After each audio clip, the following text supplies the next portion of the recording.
Pensemos un momento en Pixar, Marvel, Star Wars, cualquier cosa que tenga una relación directa con Disney. Cada vez que en una de esas producciones que salen de por allá aparece un personaje LGBT, queer o diverso de alguna manera, siempre se alborotan esos comentarios y reclamaciones de las personas. Aquí es donde aparece ese famoso término de inclusión forzada, que pongan personajes diversos sin ninguna razón aparente que se justifique en la narrativa de la película o serie que estemos viendo. Personas preocupadas por la moral en el entretenimiento o simplemente por la calidad de las cosas que están viendo. ¿Pero qué crees? Ese cuento de indignarnos con el entretenimiento es un fenómeno que siempre ha estado, está pasando y va a estar por muchas otras generaciones. Entonces por eso hoy vamos a hablar de lo que fue el Código Hays.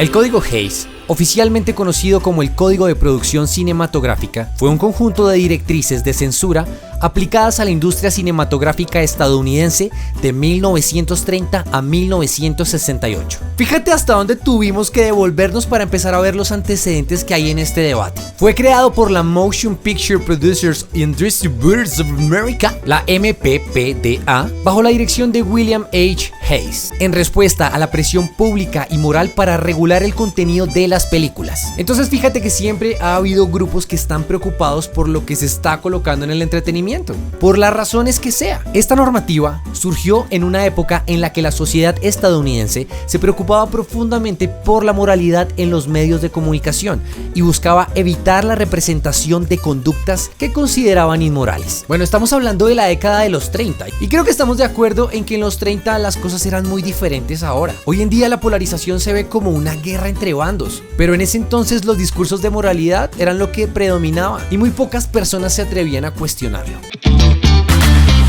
Los antecedentes del Código Hays se encuentran en una serie de escándalos en Hollywood durante la década de 1920, incluyendo la muerte de la actriz Virginia Rape en la fiesta del actor Roscoe Fatty Arbuckle. Te voy a contar el chisme así con rapidez. Virginia Rape era una actriz muy famosa en esa época y asistió a una fiesta que ofreció este otro actor famoso, Roscoe Fatty Arbuckle, en la que lamentablemente apareció por ahí desvivida con signos de abuso. El tema es que el actor fue acusado por esta vaina, pero después fue absuelto. Si eres colombiano, ponle que fue como el caso Diomedes Díaz de esa época en Hollywood. Y también está el otro caso del director William Desmond Taylor, que era otro director que se pegaba a sus farras locas. El caso es que el tipo un día apareció también desvivido en su propio apartamento y las investigaciones empezaron a revelar muchas otras cosas oscuras de su vida privada. Estos eventos, junto con la percepción de que las películas de la época promovían la inmoralidad, llevaron a grupos religiosos y organizaciones civiles a exigir una regulación más estricta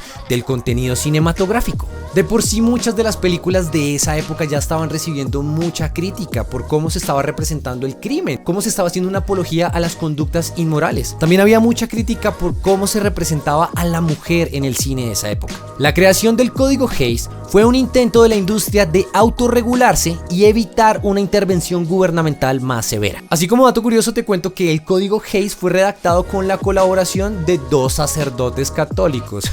Obviamente. A medida que la sociedad cambió y la Segunda Guerra Mundial terminó, las normas del Código Hays comenzaron a parecer anticuadas y restrictivas. La presión creciente por una mayor libertad artística y la competencia de la televisión, que no estaba sujetas a las mismas restricciones, llevaron a la industria del cine a reconsiderar estas directrices. Y aquí tenemos que hablar de una de las películas más reconocidas de la historia del cine, Psycho, de 1960, Alfred Hitchcock. Es que si lo pensamos bien, esta película es bastante desafiante y es parte de la época del Código Hays. Quedémonos en la escena más importante, la escena de la ducha. A pesar de que no está haciendo nada explícita, lo deja todo implícito. Este es un ejemplo muy claro de cómo los directores se vieron obligados a trabajar con el simbolismo, a empezar a sugerir cosas sutilmente para no tener que mostrarlas, pero el mensaje seguía muy claro. Otro elemento característico de Psycho es la ambigüedad moral. En esta película no hay un héroe y un villano claros, no hay personajes completamente buenos o malos. Norman Bates no se muestra como un asesino despiadado y ya. también se muestra como una víctima de su propio trastorno mental. Y la víctima de la historia es esta mujer que al principio de la película se ve que está teniendo una relación extramatrimonial. La película comienza en un motel, están hablando directamente de adulterio. Entonces todo este tipo de cosas eran bastante desafiantes para el código Hays. Pero una película como Psycho estaba destinada a ser un éxito y a ser recordada en la historia para influir todo el cine posterior. En 1968, el código Hays fue reemplazado por el sistema de clasificación por edades de la Motion Picture Association of America, MPAA, que permitía una mayor variedad de contenido mientras informaba a los espectadores sobre la idoneidad de las películas para diferentes grupos de edad. Esta es la clasificación tradicional que tenemos hoy en día. Por eso cuando vayas a ver Deadpool va a aparecer un letrero al principio de la película que dice que no se la puedes poner a tu sobrinito de 4 años. Y si intentas ponérsela no deberías tener un sobrino. Está mal, porque no es una película adecuada para niños. El código Hays puede verse como un antecedente del actual debate sobre la inclusión forzada en el cine. Al igual que en la década de 1930, cuando grupos preocupados por la moralidad buscaban censurar el contenido que consideraban dañino, hoy en día hay grupos que critican lo que perciben como agendas progresistas en las películas. Estas críticas se centran a menudo en grandes franquicias como Disney, Pixar, Star Wars, Marvel, todas estas cosas que son vistas como portadoras de importantes cambios culturales. Ok, efectivamente, Disney tiene una gran responsabilidad en la influencia que tiene sobre la cultura popular de la actualidad. A ver, aquí tengo que hacer una aclaración y es que no todas las personas que utilizan el término de inclusión forzada lo hacen de la misma manera. Si bien cuando uno se pone a leer los comentarios se puede ver bastante discurso de odio y de discriminación, pero también hay muchas personas que se quejan de la inclusión forzada únicamente desde el punto de vista cinematográfico. Gente que argumenta que la inclusión de estos personajes no le está aportando nada a la narrativa, o que simplemente se está pasando por la galleta la fuente original que inspiró a esa serie o película, tal vez una novela, tal vez un cómic, y también es otro punto de vista.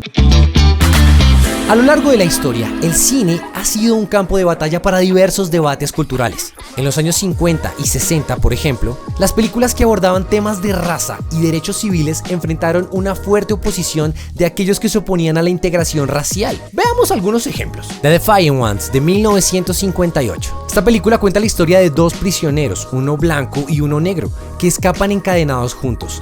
A lo largo de su vida deben superar sus prejuicios raciales y trabajar en conjunto para sobrevivir. Esta película ganó resto de premios, incluyendo el Oscar a Mejor Guión Original. ¿Pero qué crees? Como que a mucha gente no le gustó en el sur de Estados Unidos. ¿Ah? ¿Quién lo diría? To Kill a Mockingbird, de 1962. Narra la historia de Atticus Finch, un abogado blanco que defiende a un hombre negro, Tom Robinson, acusado injustamente de abusar de una mujer blanca en el sur segregado de los años 30. Esa película se ganó 3 premios Oscar. ¿Pero qué crees? Tampoco pegó mucho por allá en el sur de Estados Unidos. Guess Who's Coming to Dinner, de 1967. La película aborda el tema de un matrimonio interracial, contando la historia de una joven blanca que presenta a sus padres liberales a su prometido negro. Suena un poquito como a Get Out, ¿no? La película explora tensiones y prejuicios en torno a la aceptación de su relación. Los finales de la década de los 60 fue muy importante para los avances sobre los derechos civiles en Estados Unidos. Entonces una película como estas tiene un impacto muy importante. In the Heat of the Night, del 67. La película sigue un detective negro de Filadelfia que se ve envuelto en una investigación de asesinato en un pequeño pueblo al sur de Estados Unidos. A lo largo de la película, Tiff se enfrenta racismo y prejuicios de la comunidad local. Esta ganó 5 premios Oscar. Sin embargo, la película también generó muchísimas críticas y oposición en muchos sectores de Estados Unidos. Porque pues ajá, eran los 60s en Estados Unidos. A Rising in the Sun, de 1961. Narra la historia de una familia afroamericana que lucha por mejorar su situación económica y social en un vecindario blanco. La película aborda temas de racismo, identidad y lucha por los derechos civiles. Esta fue una de las primeras películas que mostró una familia afrodescendiente luchando por sus propios derechos como familia. Obviamente levantó el mismo polvero que las otras. Pero pasemos rápidamente por los 80s. Scarface, de 1983. Sí, la de Al Pacino. Esa película alborotó a muchas personas porque afirmaban que era una apología a la vida criminal, al consumo de drogas, a la violencia. Y trataron de censurarla en algunas partes, pero al igual que Psycho, estaba destinada a ser un clásico de culto. qué tal La Última Tentación de Cristo del 88, Martin Scorsese? Esta película cuenta la historia de Jesucristo de una forma nada convencional. Lo humanizan de muchas formas, se le atribuyen instintos y necesidades bastante humanas. Eso claramente no le gustó a muchas personas conservadoras y religiosas de la época, y aún hoy seguramente no le va a gustar a tu tía. Atracción Fatal del 87, apología a la infidelidad. Platoon de 1986, es una película que fue aclamada por su realismo y representación brutal de la guerra, pero también generó controversia por su crítica abierta a la política militar estadounidense. Y se me ocurren muchas personas a las que no les gustarían este tipo de mensajes. Miremos los 90s. El silencio de los inocentes, 1991. A muchos sectores del activismo LGBT de esa época no les gustó la representación que se hizo con el personaje de Buffalo Bill sobre un personaje LGBT. Asesinos por Naturaleza, 1992. A esa película incluso la acusaron de haber inspirado crímenes reales por el nivel de violencia que se retrató en ese entonces. Historia Americana X del 98. Esta levantó bastantes debates sobre lo que era el racismo, sobre hasta qué punto la película hace apología al racismo o es antirracista. Puso a hablar a muchas personas sobre el impacto que tiene la violencia en el cine. O El Club de la Pelea, que es una gran película, pero básicamente incita a resetear el mundo. Es inevitable que cada cambio cultural provoque un debate. El cine y la televisión, como formas de arte influyentes, siempre estarán en el centro de las discusiones. Es que cuando hay un activismo político que se enfoca en dar un mensaje de ser hostil contra otro grupo de personas, solo es cuestión de esperar un tiempo para que las mismas personas miren hacia atrás y juzguen ese tipo de comportamientos. Esto puede pasar desde cualquier extremo del espectro político. Lo que observamos con el Código Hays y los debates actuales sobre la inclusión es una continuación de esta dinámica histórica. La oposición a la evolución del cine y la televisión refleja una resistencia más amplia a los cambios culturales y sociales. Creo que estamos de acuerdo que uno de los principales problemas que tiene el mundo hoy en día es la polarización tan marcada que hay, ¿verdad? Pero creo que si lo vemos desde otro punto de vista, es la única manera de que las personas evidencien que existen, y tendrán que seguirlo haciendo hasta que en algún punto nos veamos obligados a coexistir en el único planeta que tenemos. El Código Hays y los debates contemporáneos sobre la inclusión en el cine son ejemplos de cómo la industria del entretenimiento refleja y amplifica las tensiones sociales. Estos debates no son nuevos y seguirán ocurriendo mientras el cine evolucione. A medida que la sociedad avanza, es natural que surjan nuevos puntos de fricción cultural, y el cine seguirá siendo un espejo de estas transformaciones. En otras palabras, vamos a seguir debatiendo siempre hasta que envejezcamos y dejen de importarnos esas cosas, y las futuras generaciones tendrán sus propias preocupaciones sobre las cuales van a debatir. Lo importante es reconocer este patrón histórico y entender que estos debates forman parte del proceso continuo de cambio y adaptación cultural. Y bueno, este video no era para decirte cómo ni qué deberías pensar, solamente era para revisar la historia y darnos cuenta de que siempre hemos pensado de la misma manera, pero al final solamente podemos movernos hacia adelante. Que tengas un lindo día.